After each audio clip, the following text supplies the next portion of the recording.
Welcome, Wendy. Thank you for inviting me. It's great to have you with us. Wendy, tell us, where did life start out for you? Well, I grew up in Belair.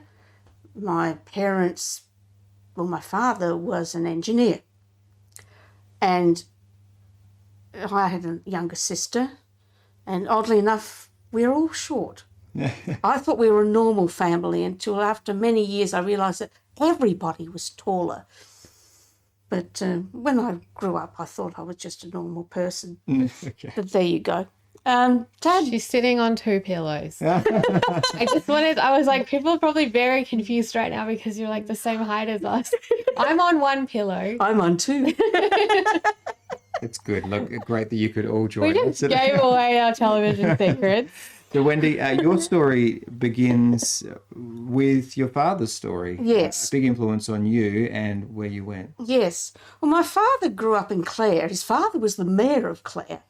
Okay. And then he was sent to Scotch College. And the thing he hated most was that he had to wear shoes. Because in Clare, all the boys used to run around without shoes. And he just found them so uncomfortable. So for the rest of his life, he wore shoes that were 2 sizes bigger than he really needed. So they were roomy. And he wasn't a good student. He preferred to make things in the shed and fix people's toys and fix people's aeroplanes and potter around making things. And Latin was a compulsory subject, and he failed Latin. So he failed high school, and they got him an apprenticeship. And then the Second World War broke out, and he joined up, and he was in the Air Force. Now, because he is short, when they inspect people and decide what's a good career for them, he was good at maths and he was short and lightweight. And they decided he'd be a good navigator Okay. to get in aeroplanes. Yes, and so the pilots apparently chose their crew from the big mass of people that was available to him, and he was chosen because he was small.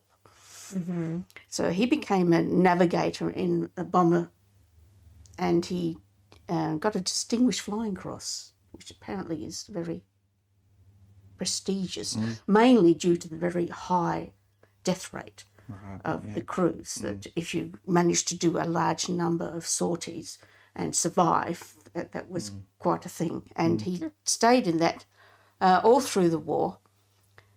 And then at the end of the war, they used to take politicians and dignitaries and officials out over the Europe to show them the devastation. And so they stopped all their security measures and their procedures. And on one of these, he fell through the bomb doors that hadn't been locked, and he was hanging on for quite some time, trying to shout to people to come and help him, but nobody could hear him because it's a very noisy environment. And eventually he was rescued. And he said that all that time during the war, he was scared that he was going to die, very frightened. The only time he nearly died was after it was all over. Right. And he decided he wouldn't worry about anything for the rest of his life. Okay, fair. And Yep, there's nothing, I understand that. I never saw him shout or get angry. He was a very quiet, gentle person and very studious, and he worked hard. Anyway, after he came back to Adelaide, the government had a system where if you had a technical job during the war, you could go to university even though you didn't necessarily have the right qualifications. So he did mechanical engineering. Also, another thing that happened at that time, in university, we see in movies, particularly American movies, about how they have all sorts of initiation ceremonies for students, some of which get a bit violent or a bit rude and quite unpleasant for them. And this was also in Adelaide University. Okay.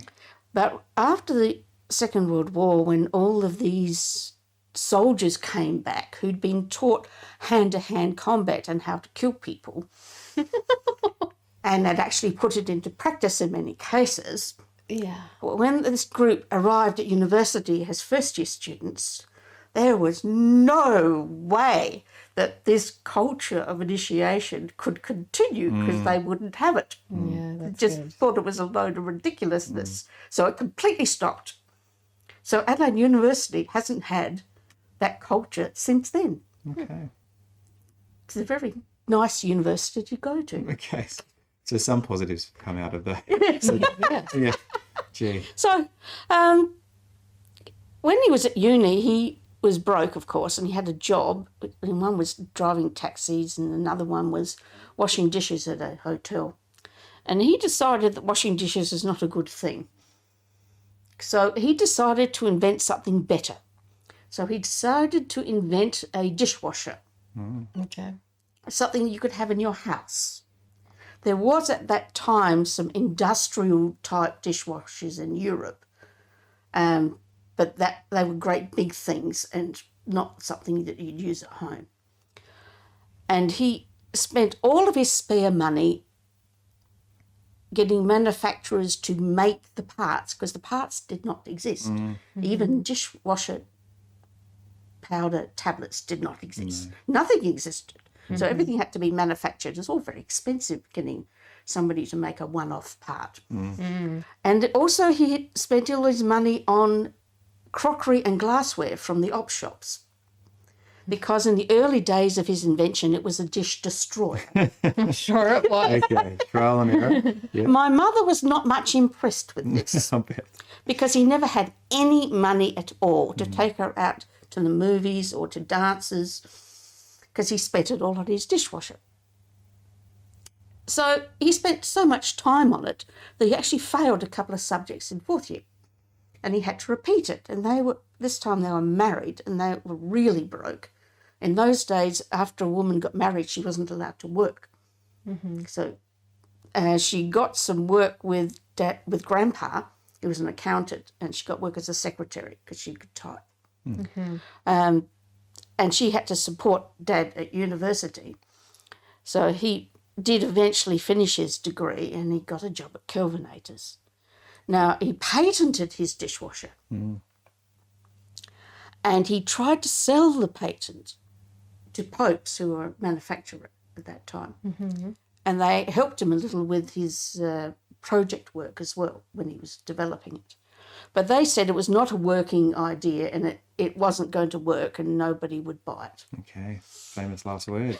Yeah, that's right. So after 3 years after he was married and actually working, the patent fees were so expensive, they decided they just couldn't afford it.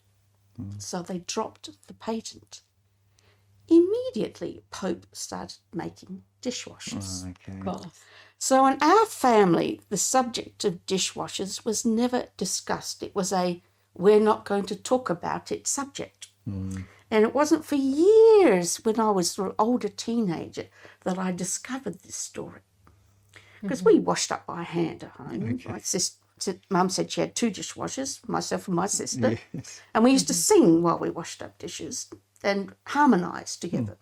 So it was rather fun, singing dishwashing. Until my sister got married and then I moved out of home, then she bought a dishwasher. Oh, okay. Right. Oh, no.